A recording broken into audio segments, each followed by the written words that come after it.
Cancer is a word that brings fear into many people's lives, especially if they or their family has been diagnosed with it. The reason why I wrote my speech on cancer is because it has played a role in my family in more ways than one. My aunt and my grandmother were both diagnosed with cancer. First, my grandmother was diagnosed, and then the next day, my aunt.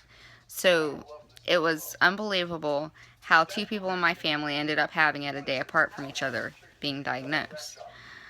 My grandmother had brain tumors. She had 3 of them, and she had lung cancer from smoking.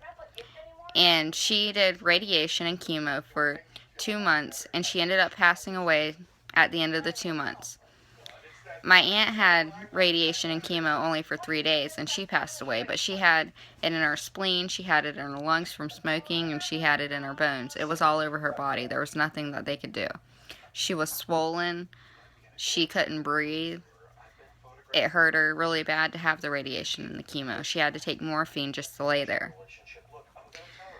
And then my daughter, she was sick for about 3 months, and she had lymph nodes swollen like the size of golf balls under her arm and in her neck. I took her to the hospital 5 times, to Nemours 3 times, and to her doctor several times.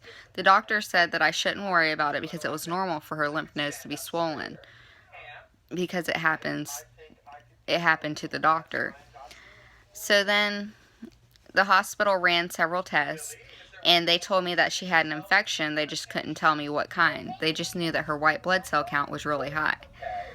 They told me that she possibly had lymphoma cancer. And, of course, me being her mother, I was terrified. So my boyfriend talked to his doctor, and he decided to see her. And he ran tests and found out that she had a really bad UTI. And because she had it for so long, her lymph nodes were trying to fight it off, but they were defeated. There are many different types and forms of cancer.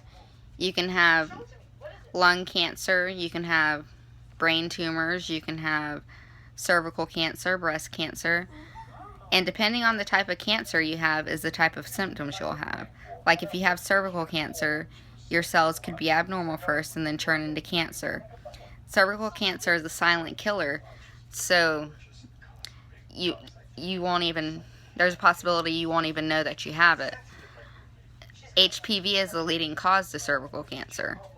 If you have breast cancer, you can have a lump in your breast, so it's important to have an examination every month.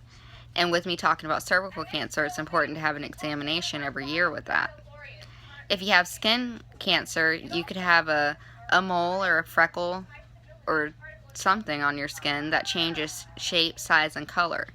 You should definitely see a dermatologist immediately if that happens. Depending on the type of cancer you have is the type of treatment you'll go through. There are many herbs that you could take. I've heard things about what you eat that could help out a lot. There's radiation, there's chemo.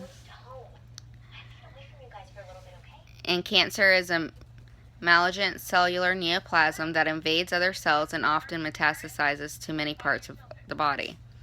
More than 1 million people in the United States gets cancer each year, and 2 in every 3 people survive for 5 years. It can start in any place of the body. It starts when cell growth is out of control and start to crowd out normal cells, which makes it hard for the body to work the way it should. Cancer is a complex group of disease with many causes. Depending on what is going on with your life, you can talk to people about it, and it might help the situation out. I hope you enjoyed listening to my speech. Thank you.